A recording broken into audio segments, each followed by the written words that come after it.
Parfait. Comme vous l'avez probablement constaté avec bonheur, la fédération bouge beaucoup en ce moment. On est très, très dynamique et très actif. J'espère que vous le ressentez et que vous en bénéficiez assez justement. Et parmi ces nouveaux projets, où on fait en sorte d'avoir des ressources qui sont utiles aux membres et qui vont les accompagner, qui vont leur permettre de faire, comme j'aime à le dire, de faire au mieux ce que vous aimez faire le mieux et ce que vous faites le mieux, c'est-à-dire de l'histoire et de l'implication dans votre société, avec toutes les composantes que cette société peut avoir.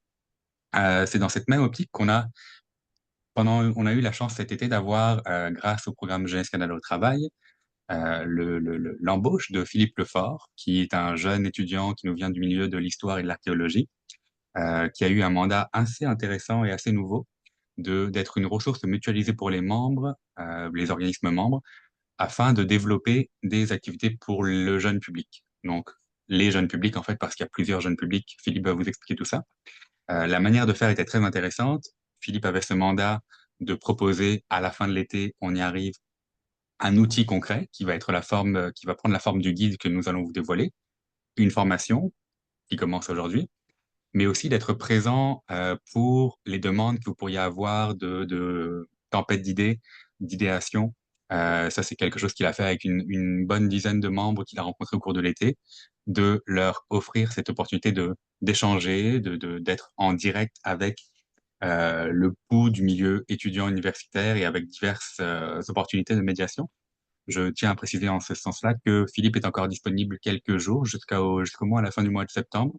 Donc, si vous avez des idées qui fusent pendant la rencontre, écrivez à Philippe un petit courriel pour lui dire, OK, faisons un Zoom ou alors viens dans nos bureaux, on va jaser.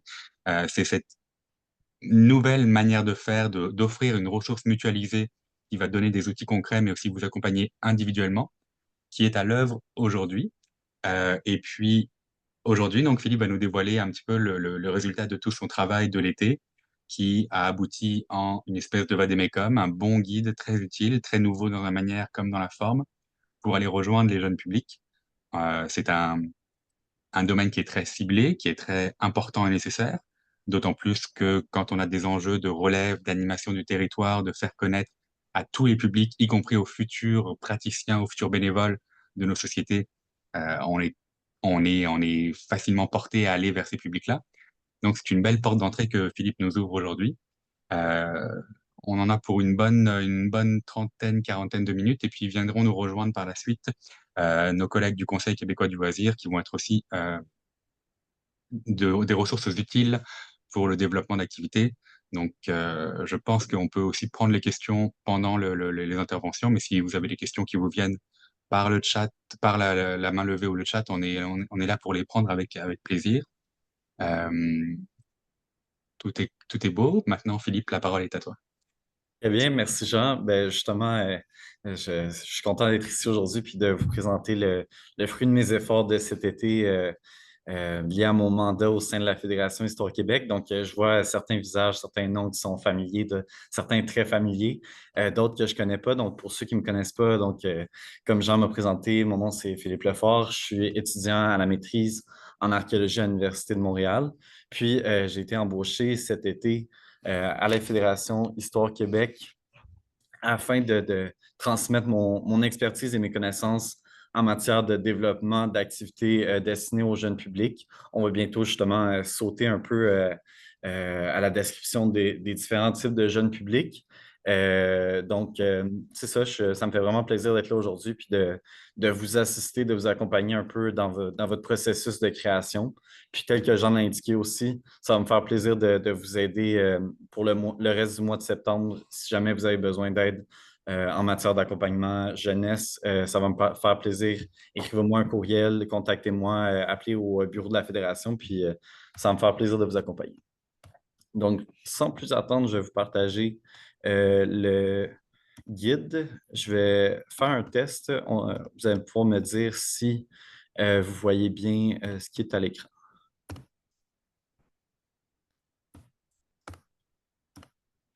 Donc, est-ce que ça fonctionne pour tout le monde? Ouais. Oui, parfait. Excellent, super. Donc, voilà, donc j'ai produit ce guide d'une trentaine de pages que vous allez avoir disponible dans les prochains jours pour vous faire un peu une sorte d'aide-mémoire pour le développement d'activités jeunesse. Donc, aussi, même chose si vous avez des questions concernant le guide, concernant les liens, s'il y a un lien qui est brisé sur le guide, faites-moi signe, puis je vais pouvoir vous aider avec ça. Puis aussi pour la présentation, si vous avez des questions, n'hésitez pas à utiliser la fonction Zoom, lever la main. Donc, normalement, c'est dans votre barre en bas.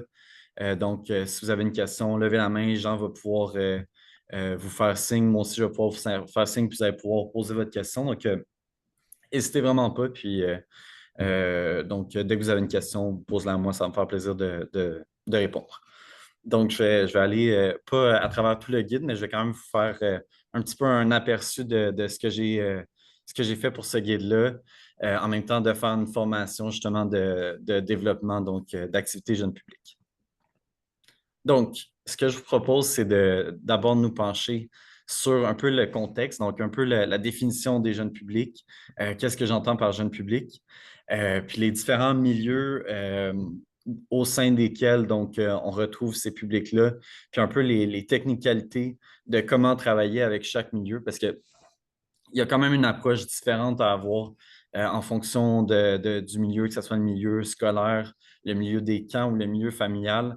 L'approche que vous devez prendre dans votre développement d'activité est très différente, donc d'un endroit à l'autre. Ensuite, on va un peu se pencher rapidement sur le processus créatif et ensuite passer donc à la diffusion, au financement et aux ressources qui vous sont accessibles. Ça va être en partie avec nos collègues du Conseil québécois du loisir.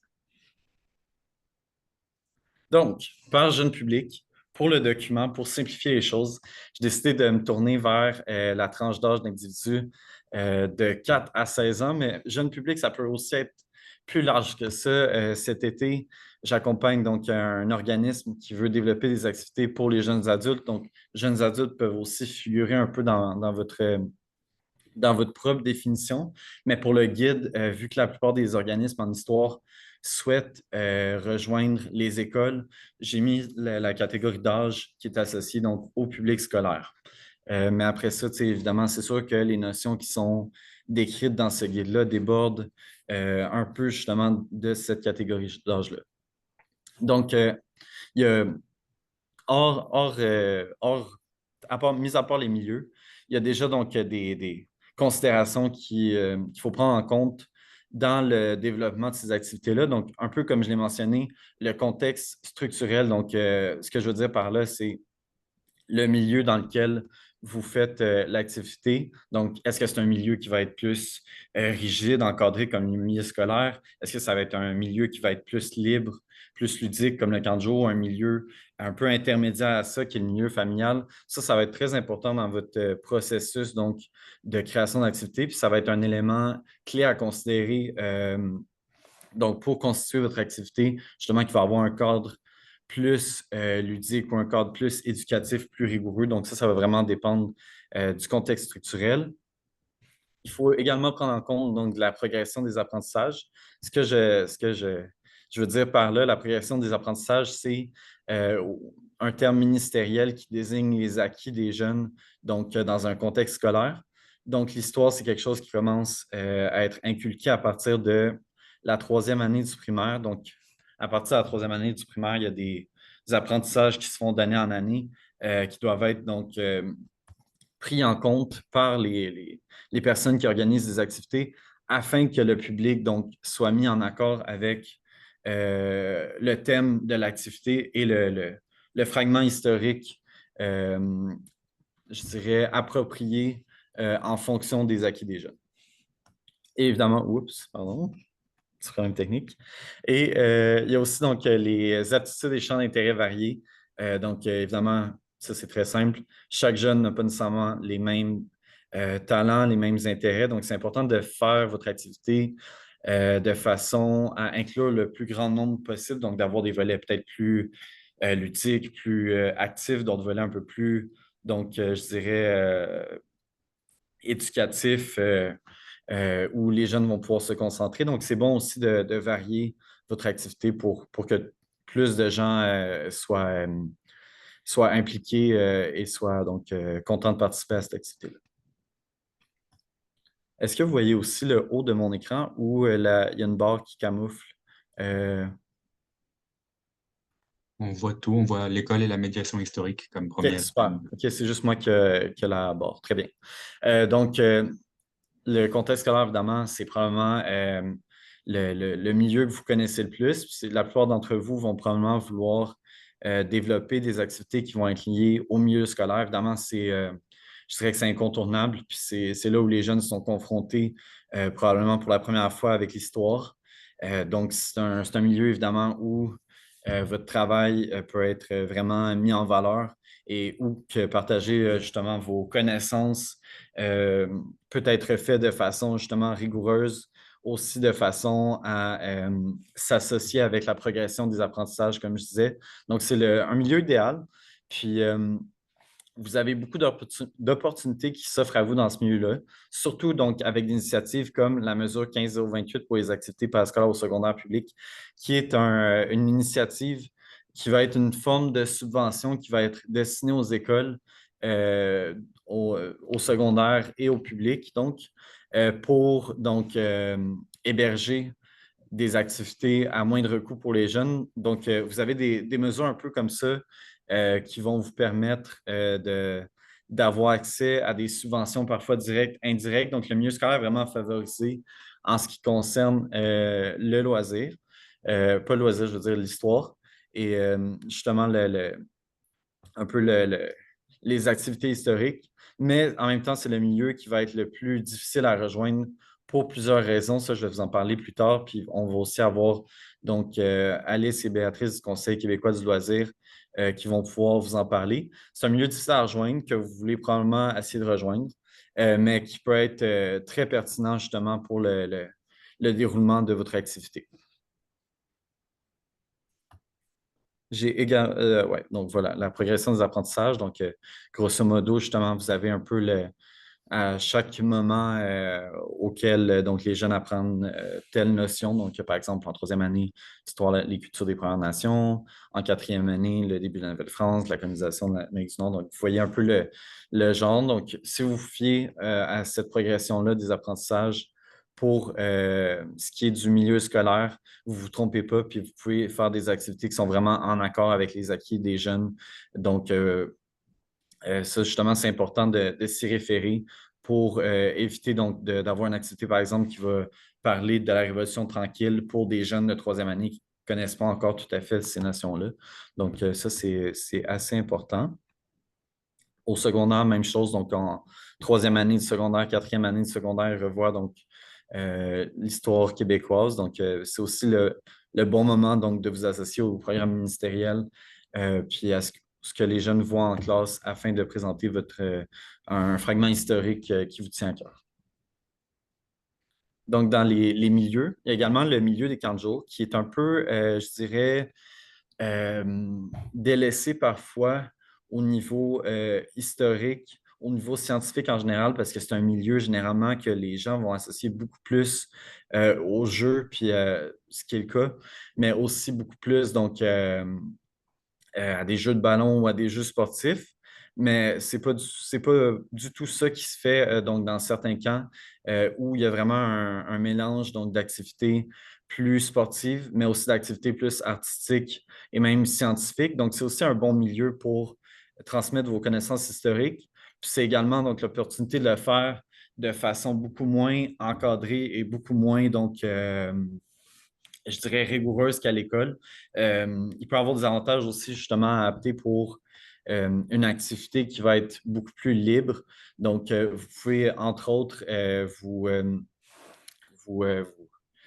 concentrer sur le volet un peu oralité, le volet donc légende, contes locaux. Donc, ça, c'est l'occasion, donc, en créant des activités pour les camps de jour, de pouvoir mettre en valeur un peu ces connaissances-là qui ne s'inscrivent pas nécessairement dans des activités plus écrites à l'école.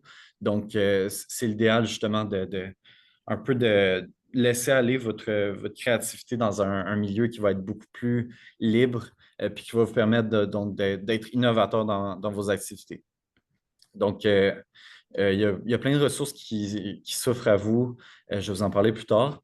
Mais il y a le site Repère culturel qui va être inclus en lien cliquable dans le guide, qui est une banque de données avec des comptes, des activités, des chansons qui sont liées au camp de jour. Donc, n'hésitez pas à vous inspirer de toutes les ressources que je vais avoir mises dans le guide.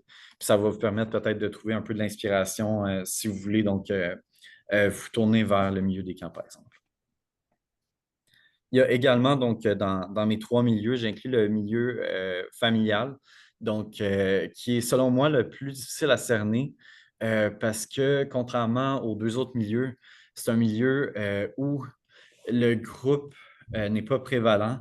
Donc, ça va être vraiment le noyau familial sur lequel vous allez devoir vous concentrer pour en ce qui concerne donc le milieu familial, ce qui fait en sorte que vous pouvez privilégier davantage peut-être les activités qui vont être auto-animées dans la mesure où les familles entre elles vont peut-être pas tout le temps participer à une activité en grand groupe. Donc, c'est un autre type d'activité, mais ça vous permet aussi d'avoir un niveau de complexité qui va être supérieur dans la mesure où les adultes responsables vont pouvoir aider les jeunes. Donc, c'est un autre type d'approche qui est très intéressante aussi, puis qui bifurque donc la méditation dans le milieu des camps et dans le milieu scolaire.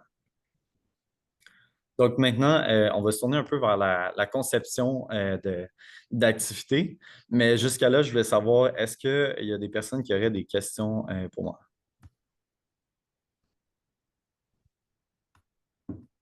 Super. Donc, dans ce cas-là, on va continuer. Donc, ici, ce que je vous propose, c'est quatre étapes de conception d'activité. Évidemment, c'est vraiment à titre indicatif. Puis moi, un peu, c'est ma façon de, de- d'aborder la conception d'activité jeunesse historique. Mais après ça, vous faites la méthode qui vous convient le mieux. Puis c'est vraiment seulement un peu une sorte de suggestion que je vous fais ici. Mais ce que je ferais, donc, moi, dans la création d'une activité historique, c'est que je commencerais à, un peu comme Jean le disait, à sélectionner un fragment historique. Donc, Jean disait que vous, ce que vous faites le mieux, c'est l'histoire. Donc, en commençant par votre expertise, puis en sélectionnant un fragment d'histoire, un moment dans l'histoire, un personnage historique que vous désirez partager. Donc, vous allez être en mesure, après ça, de choisir un public approprié, donc à qui partager ce fragment historique-là. Donc, vous pouvez vous poser la question justement, qu'est-ce que vous désirez partager à la communauté? Pourquoi est-ce que c'est important de faire ça en activité? Pourquoi vous voulez transmettre ça aux jeunes? Et ensuite, une fois que vous avez répondu à ces questions-là, vous allez pouvoir savoir, OK, ben, je fais une activité sur les communautés religieuses au 19e siècle, ben, vous allez pouvoir cibler les jeunes qui ont vu ça en classe, donc vous allez être plus en mesure de les rejoindre. Une fois que c'est fait, ça va être plus facile de dire, OK, j'ai des jeunes, par exemple, de secondaire 4, puis je parle donc de la Révolution tranquille. Donc, OK, je vais pouvoir faire un type d'activité qui va être adapté à ce public-là. Donc, par exemple, je ne sais pas, un jeu de type génie en herbe ou donc un jeu un peu plus avancé, par exemple, que pour des jeunes, par exemple, de troisième année. Donc, ça va être plus facile après ça de voir justement quelle forme d'activité convient le mieux à ce partage de fragments d'histoire. Et ensuite, évidemment, c'est toutes les autres informations, donc déroulement de l'activité, puis vous écrivez un peu le scénario d'animation, le plan d'animation de l'activité qui va avoir lieu.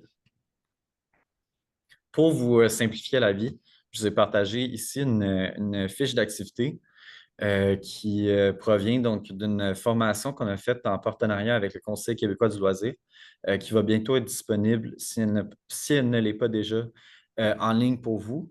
Puis c'est dans le cadre du diplôme donc, d'AFA, donc du programme d'AFA, pardon, donc le diplôme d'aptitude aux fonctions d'animateur, que donc l'année dernière, donc la FHQ et CQS s'est unis pour faire une formation et ça, c'est une fiche que j'ai tirée de cette formation-là qui vous permet donc en quelques instants, de créer des activités de façon relativement simple et encadrée. Donc, ça, je vais aussi en joindre une copie, donc quand je vais vous envoyer le guide.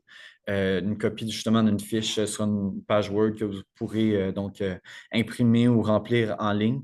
Puis ça permet justement de créer des activités qui vont être simples à produire, qui vont être claires, puis qui vont être, je dirais, accessibles.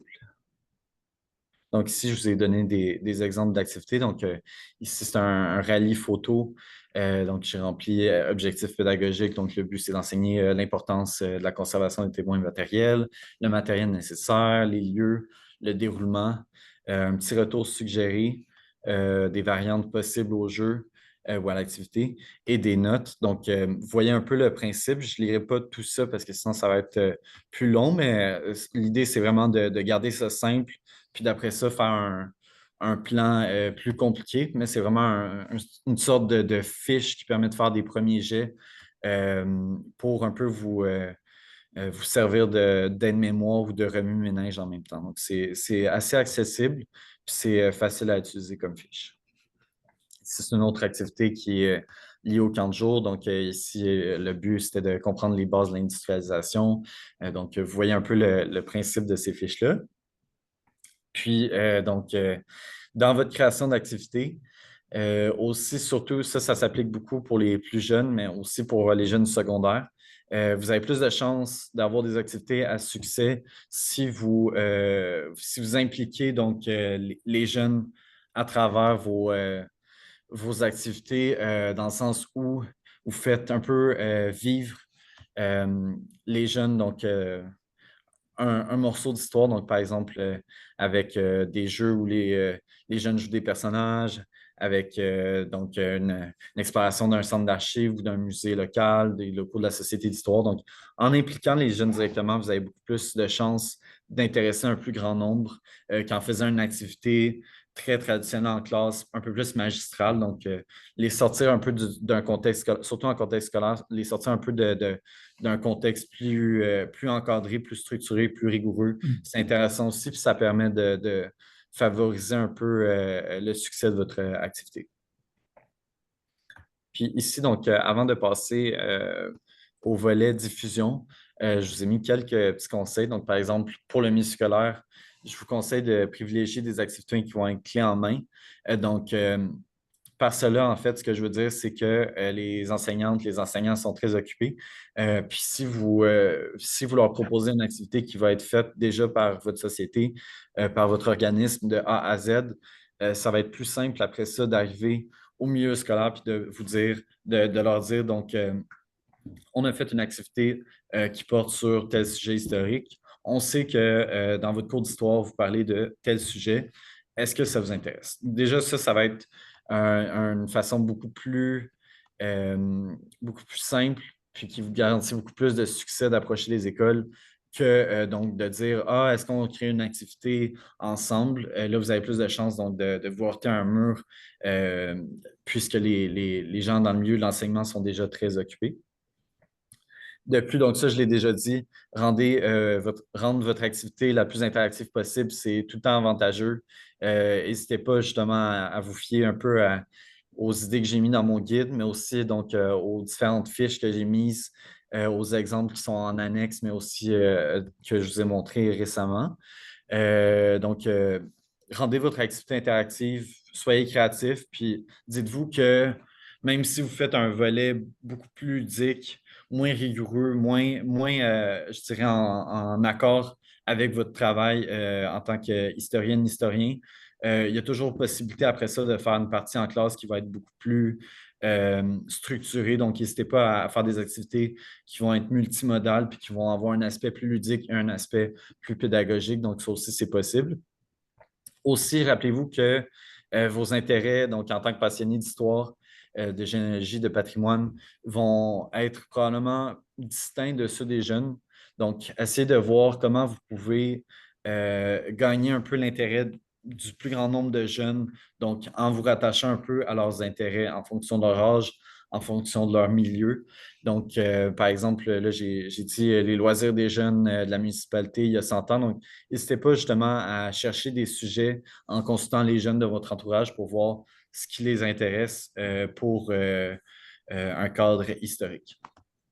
Puis ici, il y a l'approche palais donc, du Conseil québécois du loisir que je vous suggère d'inclure aussi quand vous êtes en train de créer une activité jeunesse.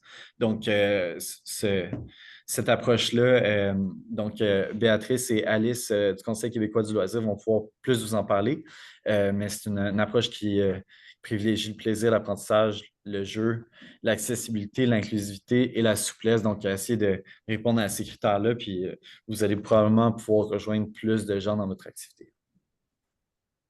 Là, on arrive à un volet important, puis qui n'est pas nécessairement facile non plus, donc la diffusion.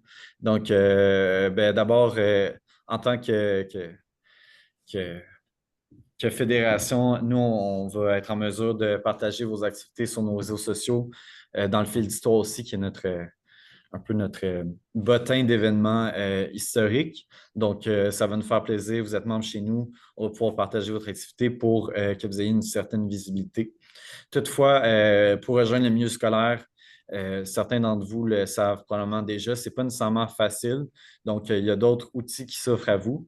Euh, donc, il y a des répertoires comme le répertoire donc, des activités du programme et du loisir. À cet effet, je vais inviter donc Béatrice et Alice à nous parler donc du Conseil québécois du loisir et des programmes dont et du loisir pour vous aider un peu à transmettre votre activité, puis aussi à entrevoir d'autres moyens donc de, de, de faire de l'animation historique.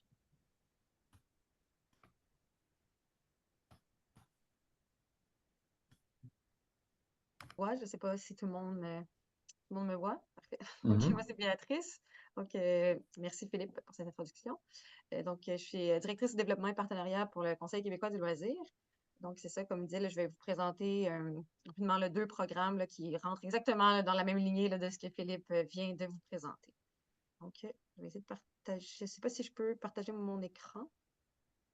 Oui, tu devrais en mesure de le faire, être en mesure de le faire. Béatrice, ton son n'est pas très fort. Je ne sais pas si c'est juste moi. Si tu peux, je ne sais pas si tu as une possibilité d'avoir un micro plus proche. Pas tellement. Oh, ok, on va s'ajuster. Je peux essayer de parler plus fort à part ça. Oui, Attendez.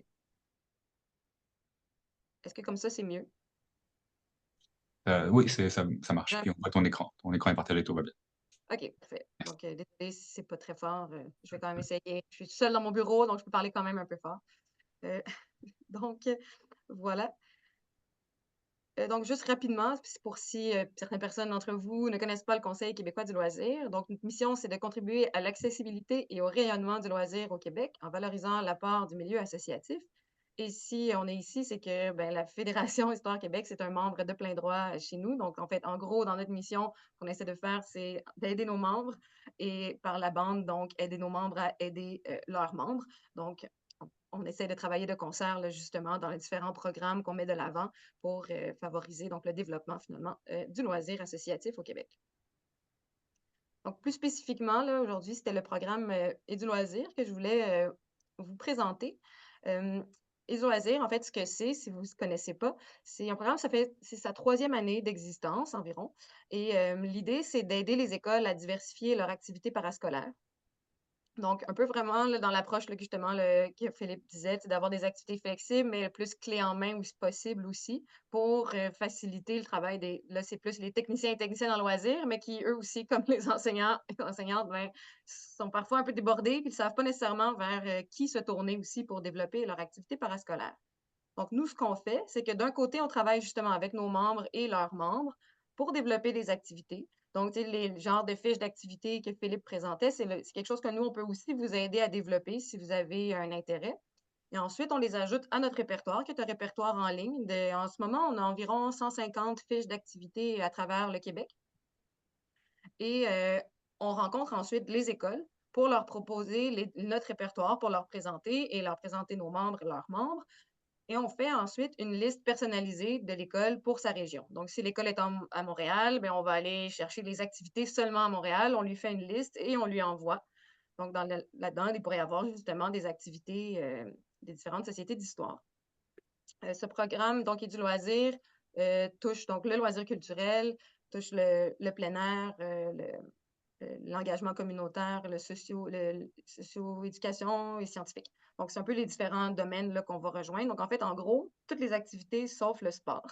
Puis l'idée derrière, c'est que, ben, on le sait qu'il y a déjà beaucoup d'activités sportives dans les écoles, ce qui est bien, mais c'est là que justement, des fois, les techniciens et techniciennes en loisirs ont plus de difficultés à aller ajouter d'autres activités, puis pour pas avoir seulement du badminton et du basket, j'ai rien contre, mais c'est le fun d'avoir aussi autre chose. Donc, en permettant d'avoir accès là, pour les personnes comme ça là, qui travaillent en parascolaire, en répertoriant les différentes activités, ben, ça leur donne des idées. Puis nous, finalement, après ça, on fait un service de liaison pour créer des contacts.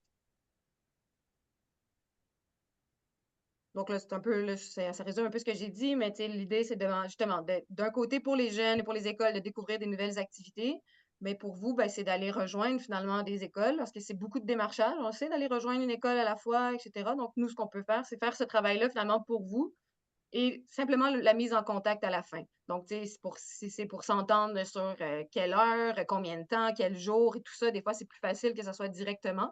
Mais même là, on peut quand même encore accompagner. On peut accompagner finalement aussi longtemps que vous en avez besoin. Si ensuite vous êtes à l'aise, vous êtes autonome, vous avez l'habitude de faire ça avec les écoles, vous y allez. Nous, on peut juste donner le contact, il n'y a pas de problème. Donc, finalement, on est là en soutien euh, tant que c'est nécessaire, puis ensuite, on vous laisse là, dans votre autonomie. Et tout ça, c'est tout un service offert gratuitement en tant que justement membre de membre. Nous, on prend pas de cote là, sur quoi que ce soit. Donc, si vous chargez un montant à l'école pour une activité, c'est le montant 100% à vous. Nous, c'est vraiment juste un rôle de facilitateur qu'on joue. Donc, ça peut permettre aussi d'aller, ben, d'un côté, éveiller un nouveau loisir des jeunes qui n'auraient pas nécessairement pensé que l'histoire pourrait être un loisir en dehors de leur cours d'histoire. Donc, aller chercher une nouvelle façon aussi d'apprendre. Mais ça peut être aussi pour vous ensuite une façon d'aller recruter des nouvelles personnes en amenant justement le développement de nouveaux intérêts auprès des jeunes. Ben, peut-être qu'après, si on fait une activité à leur école, ben, peut-être que semaine suivante, dans les mois suivants, ils vont avoir le goût de venir visiter, mettons, la Société d'histoire ou apprendre un peu plus. Donc, ça peut être une façon aussi, là, par la suite, d'aller un peu recruter ou des impliquer d'une manière ou d'une autre dans les activités régulières de votre organisation. Puis c'est quelque chose qu'on vous encourage vraiment à faire pour faciliter la relève, puis aussi de penser finalement à ce pont de l'école dans le loisir associatif en général. Parce que ben, le loisir à l'école, c'est bien, mais il ne faut pas que ce soit le seul lieu où les jeunes font du loisir. Donc, on essaye aussi d'encourager ce passage-là. Puis donc, c'est aussi évidemment ben, une nouvelle source de revenus potentiels pour vous.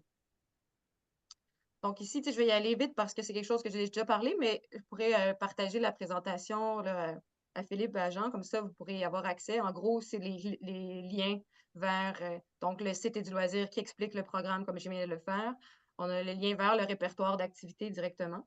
Et il y a aussi, là, ça c'est plus pour les écoles, mais c'est bien d'être au courant que ça existe. Donc, une école peut aller directement sur notre site pour faire une demande, dire, ah ben moi, je suis une école dans l'Est de Montréal, je serais intéressée à avoir une activité en octobre pour mes jeunes de secondaire 3, en histoire, par exemple. Est-ce que vous avez quelque chose? Nous, on reçoit cette demande-là. On va aller regarder qu'est-ce qui est possible, puis on va contacter les personnes qui pourraient répondre à la demande. Donc, comme je le disais, c'est ça, on envoie des listes personnalisées aux écoles qui, eux, une fois qu'ils nous les retournent, en général, là, ça, c'est plus au printemps qu'on rencontre les écoles à leur fin de l'année, mai, juin, et à leur retour, fin août, donc début septembre en ce moment, ils reviennent dans leur courriel l'année d'avant et reprennent la liste et c'est là qu'ils nous cochent les activités qui sont intéressées et qu'ils nous les retournent. Là, dans mes fiches, si j'ai une école qui est intéressée par une activité d'histoire, j'irai voir soit en passant par la fédération si j'ai personne dans ce coin-là, mais si éventuellement vous ajoutez des activités, ça serait aller directement à vous pour dire, ah ben, telle école est intéressée, est-ce que vous voulez que je vous mette en contact? À ce moment-là, il peut y avoir justement une soumission, un contrat qui est fait, etc. Nous, entre-temps, on peut faire des rencontres, on fait des rencontres individuelles avec les écoles, mais on peut en faire avec vous aussi pour vous aider là, à développer là, ces activités-là ou si vous avez des questions plus spécifiques après ma présentation. Donc, voilà. Et ça, c'est aussi quelque chose qu'on peut vous mettre, vous remettre, pardon. Donc, on a un guide là, justement pour aider plus spécifiquement pour les activités parascolaires, mais on a aussi des exemples de contrats, des exemples de soumission, des exemples de comment calculer le coût justement d'une activité parascolaire, qui peut comprendre le déplacement, le salaire, etc. Donc, tout ça, c'est des outils là, qu'on peut vous remettre là, via le programme Midi-Loisirs que vous pouvez utiliser pour ce programme-là. Puis, si jamais vous l'utilisez dans un autre contexte, hein, ça ne me dérange pas non plus.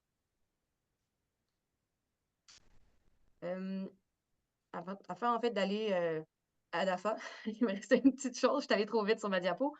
Pour les types d'activités qui peuvent être développées, ça peut être autant une activité sur plusieurs semaines, donc, qui pourrait être, mettons, 1 heure par semaine, tous les mardis après-midi. Mais ça peut aussi être des activités juste d'une fois. C'est que ça soit les écoles aiment ça, là, des activités thématiques. Donc, des fois, ils ont une semaine de l'histoire ou une semaine, il y a une thématique déjà dans leurs écoles qui pourrait alors greffer à ce moment-ci une activité parascolaire qui serait donc soit sur l'heure du midi, soit en fin de journée. Honnêtement, avec le programme, ça peut même être la fin de semaine tant que c'est pas dans les heures de classe. Donc, ça peut être aussi d'autres façons de penser le type d'activité. Ça peut aussi être une visite. Donc, si vous avez un lieu patrimonial dans la ville qui n'est pas loin, ça peut être ça l'activité, puis l'école, à ce moment-ci, vient visiter le lieu. Donc, ça peut vraiment être plusieurs types d'activités qui peuvent être mises dans le répertoire. Donc, pour le programme d'AFA, donc le deuxième programme pour lequel je voulais vous parler, donc comme ça a été mentionné par Philippe tout à l'heure, donc c'est une formation qu'on a développée conjointement, donc le CQL et la Fédération d'Histoire Québec. Donc, le programme d'AFA, c'est un programme qui existe depuis 15 ans, qui offre de la formation pour les animateurs, animatrices ou qui animent des jeunes de 5 à 17 ans. Puis après ce programme-là, on a développé plusieurs formations complémentaires pour pouvoir se spécialiser dans un type d'activité. Donc, par exemple, l'animation historique. Donc, ça, c'est la couverture du beau guide. Donc, la formation existe, elle est disponible et elle a un peu, je dirais, 2 publics cibles. D'un côté, on peut aller former justement les animateurs, animatrices qui sont déjà formés d'AFA, qui ont déjà de l'expérience en animation, mais qui ne connaissent pas nécessairement l'histoire, mais qui ont un intérêt puis qui voudraient devenir des animateurs en histoire. Mais on peut aussi former des gens qui ont qui ont une spécialité en histoire, qui sont très bons, mais qui ont peut-être moins d'expérience en animation. Donc, la formation est construite pour répondre à ces 2 publics cibles, à ces 2 besoins. Et là, un peu, où est-ce qu'on en, la formation existe, elle a été montée, mais elle est actuellement très peu donnée. Donc, on a un peu 2 objectifs. D'un côté, former des personnes qui pourraient animer des activités auprès des jeunes. Donc, ça pourrait être vous, ça pourrait être d'autres personnes dans les différents réseaux qui pourraient ensuite être des animateurs qui pourraient donner des activités et du loisir. Comme ça pourrait répondre. Des fois, on a des bonnes idées d'activités, mais on n'a peut-être pas personne pour aller l'animer après dans l'école. Donc, en passant par le programme d'AFA, on peut peut-être aller répondre à ce besoin d'avoir des personnes disponibles.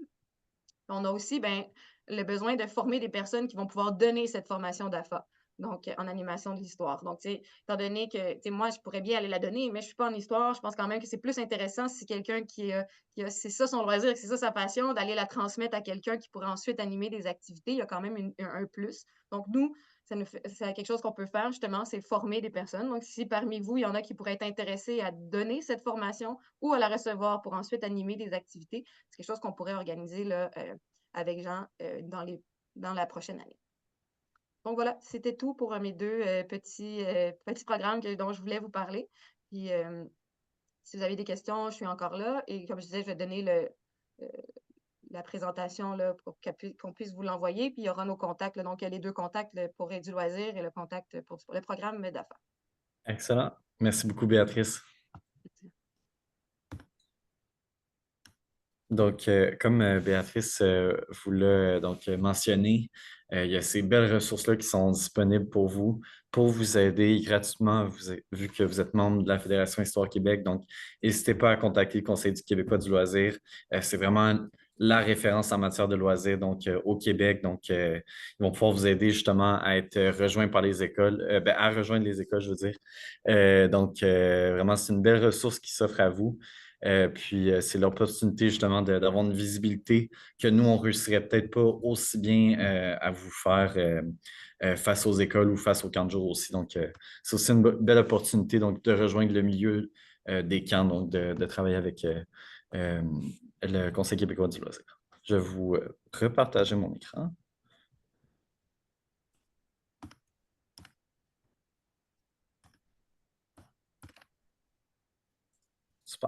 Donc, est-ce que tout le monde voit mon écran?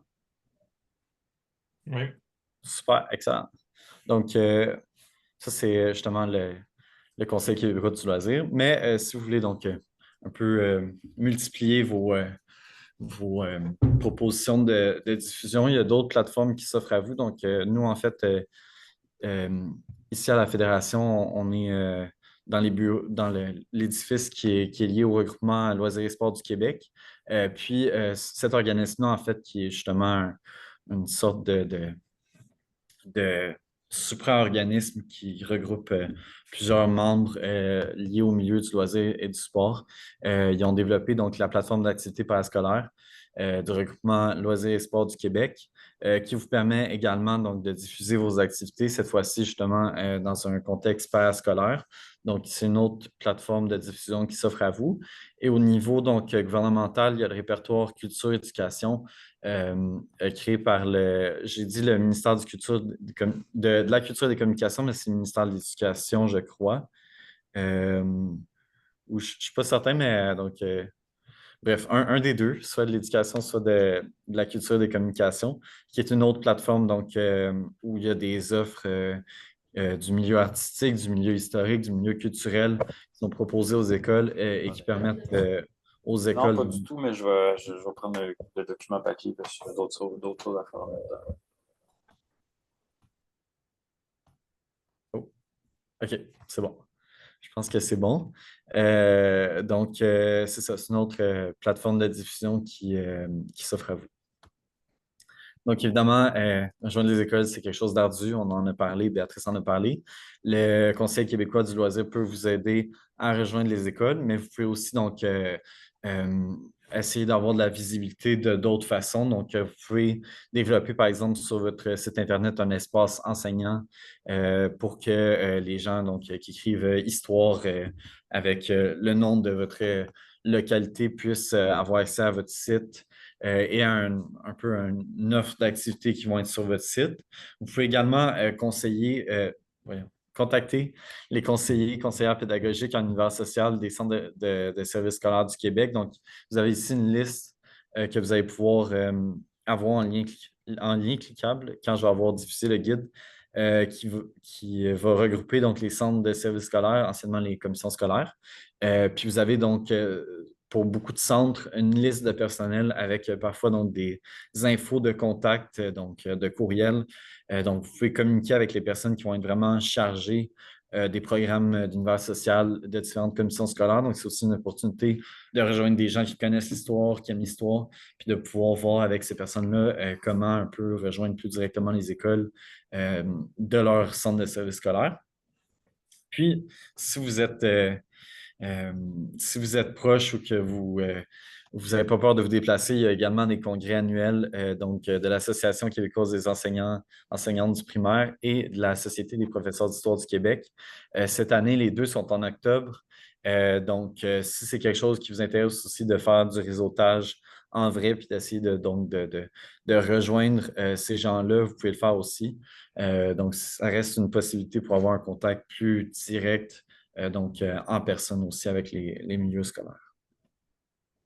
Finalement, vous êtes aussi en mesure de contacter l'URLS, Unité régionale de loisirs de sport de votre région, donc les URLS et d'autres nomenclatures, donc parfois c'est loisirs, sport, par exemple Centre du Québec.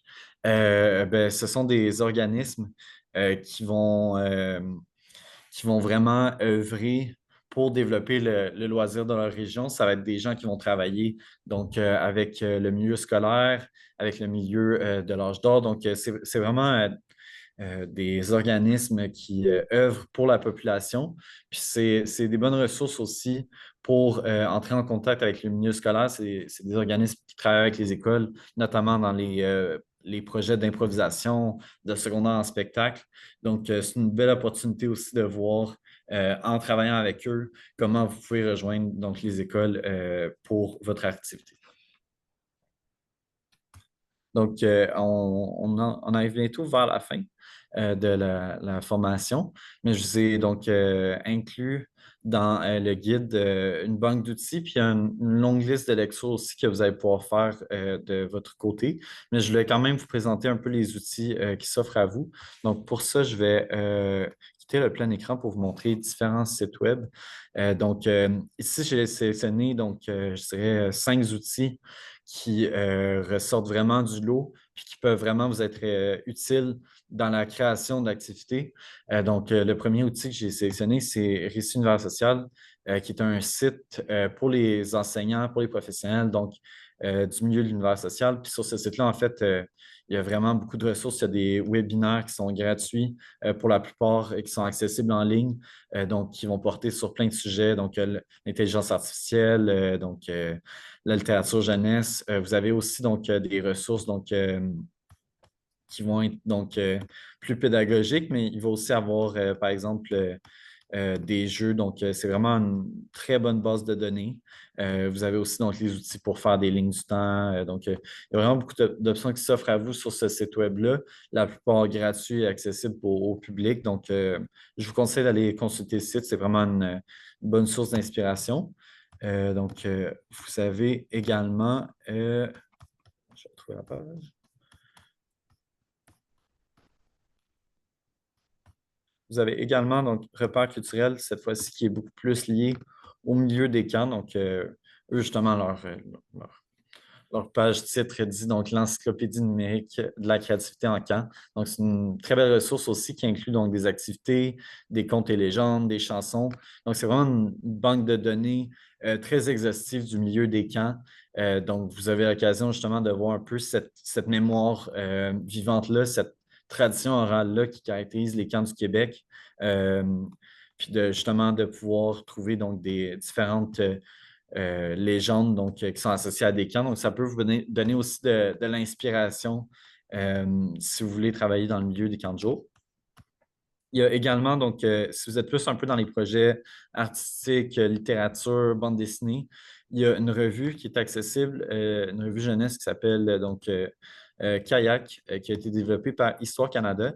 Puis Kayak, c'est une revue jeunesse qui est gratuite puis qui inclut souvent des sortes de bandes dessinées qui vont être vraiment accessibles à un public jeunesse. Ça peut vous donner de l'inspiration aussi pour la création de projets un peu plus artistiques, un peu de vulgarisation historique. Il y a aussi le site ministériel L'École ouverte, qui est un peu comme Récit Univers Social, mais moins spécialisé, mais qui a quand même des très bonnes ressources aussi, qui vont s'offrir à vous pour toutes les matières, dont l'histoire. Vous avez là justement un peu des capsules vidéo, des pages qui vont vous résumer l'histoire des femmes, par exemple. C'est aussi une belle ressource que vous pouvez consulter dans votre processus de création. Puis, finalement, j'ai mis Alloprof, que vous connaissez sûrement déjà, qui est une ressource pour les jeunes et pour les enseignants, enseignantes, qui va porter sur les matières qui sont vues au primaire, au secondaire, puis qui vont un peu aussi inclure des jeux, des activités pédagogiques. Il y a quand même aussi une très bonne source d'inspiration sur ce site-là. Je vous conseille aussi d'aller consulter ça. Puis, finalement, la catégorie qui est probablement un enjeu pour beaucoup d'entre vous, le financement. Ça, malheureusement, je n'en suis pas l'expert, mais dans la Fédération Histoire Québec, on essaie tout le temps de vous avertir quand il y a des nouveaux programmes qui s'ouvrent à vous au niveau financier. On va vous tenir au courant, mais je vous ai mis une petite liste de programmes autant fédéraux que provinciaux qui peuvent vous permettre de financer votre activité au besoin. Sur le site du gouvernement du Canada. Il y a vraiment plein de programmes qui vont peut-être pouvoir vous rejoindre. Par exemple, Commémoration Canada, un programme de financement qui va être associé aux initiatives de commémoration. Vous avez justement des programmes qui sont associés à la culture plus en général, aussi espace culturel. Vous voyez un peu le genre. Même chose, Culture à l'école qui va être un programme encore là, un peu comme la mesure 15028, qui est vraiment plus du financement pour les écoles. Mais si vous avez des contacts dans les écoles, c'est une bonne façon aussi de les faire adhérer à votre activité en leur suggérant justement d'appliquer au programme de financement pour, après ça, rendre votre activité plus facilement donc, applicable au niveau financier dans les écoles. Donc, parfois, il faut un peu contourner le système donc, pour avoir accès un peu à ce financement indirect-là pour pouvoir faire des activités dans les écoles, mais ça peut être une autre bonne façon. Si vous êtes une entreprise culturelle et non un OBNL, donc il y a la SODEC aussi pour vous qui a des offres de financement. Donc, vous voyez le genre, il y a plusieurs projets, programmes de financement. Donc, en ce moment, il y a un appel de projet en appui à l'offre culturelle dans le parcours éducatif qui a lieu en ce moment, donc jusqu'au 7 octobre. Donc, si vous avez une activité qui a besoin de financement d'ici là, donc c'est un programme, une mesure temporaire qui vise justement à stimuler la culture en milieu scolaire. Donc, vous pouvez soumettre votre projet d'ici là et essayer d'avoir du financement supplémentaire. Donc, ici, pour la fin du guide, donc j'ai mis un appendice donc avec une série de lectures qui peuvent vous être utiles. Je vais aussi vous rendre accessible la formation historique que Béatrice a mentionnée, donc la formation historique d'AFA qui est très, très pertinente aussi, puis qui est une autre ressource excellente. Donc, j'ai d'autres lectures ici plus vulgarisatrices, d'autres plus scientifiques. Donc, vous voyez l'Université de Montréal, un article de la Fédération aussi. Et j'ai mis en annexe donc deux exemples de vraies activités qui ont eu lieu dans les écoles puis qui ont eu beaucoup de succès. Donc, une première, la Société d'histoire de Sillery, et une deuxième, donc, des habitants de la Neuve-Beauce en collaboration avec le Centre de services scolaires de la Beauce et de Chemin. Puis, finalement, donc, une fois que votre activité donc, est soumise et approuvée par le milieu scolaire, également une liste de questions à poser au milieu et donc une liste de références que vous pouvez également consulter pour l'élaboration d'activités. Donc, c'est ce qui conclut mon volet plus magistral. Avez-vous des questions pour moi? Donc, à me faire part. Oui, n'hésitez pas s'il y a des questions. Merci beaucoup, Philippe. Donc, la conviction qui est celle de la Fédération présentement et qu'on espère que vous partagez, c'est que vous êtes tout à fait en mesure d'avoir une activité jeunesse. On l'a vu avec les petites fiches d'AFA lorsqu'on a fait des rencontres cet été. En 40 minutes, les petits groupes de travail qui travaillaient en atelier autour des fiches d'AFA, autour des fiches d'activité, étaient en mesure de créer des activités tout à fait intéressantes et innovantes en partant de rien, en discutant. Fait que la matière, vous la possédez et Philippe ne le rappellera jamais assez, mais les sociétés d'histoire, les organismes en histoire, généalogie, patrimoine, sont une très belle porte d'entrée vers l'histoire, vers la culture, vers l'identité, avec une forme d'apprentissage qui n'est pas, on dirait, qui n'est pas sommatif, qui n'est pas évaluatif comme à l'école. Donc, c'est une bonne manière, notamment pour les gens qui n'ont pas un goût de l'histoire développé, de les faire rentrer dans l'histoire. C'est vrai que ça c'est un petit peu la facilité à faire des activités. Si vous avez besoin d'aide, Philippe est là pour vous aider à ces séances de tempête d'idées pour envisager une activité. Ce que je retiens aussi, c'est que le nerf de la guerre, qui est l'argent et la visibilité, ça peut être relativement simple, dépendant de votre contexte. Vous avez la force d'un réseau qui est celui du CQL, qui peut vous aider, qui peut vous mettre en relation avec le milieu scolaire, avec le milieu des camps de jour. C'est parfois des gens qui sont difficiles à approcher. Euh, le fait que les enseignants, comme vous le savez, les enseignants et les mères de famille, les pères de famille sont débordés. Donc, plus on offre une activité clé en main, facilement trouvable, plus elle va être trouvée.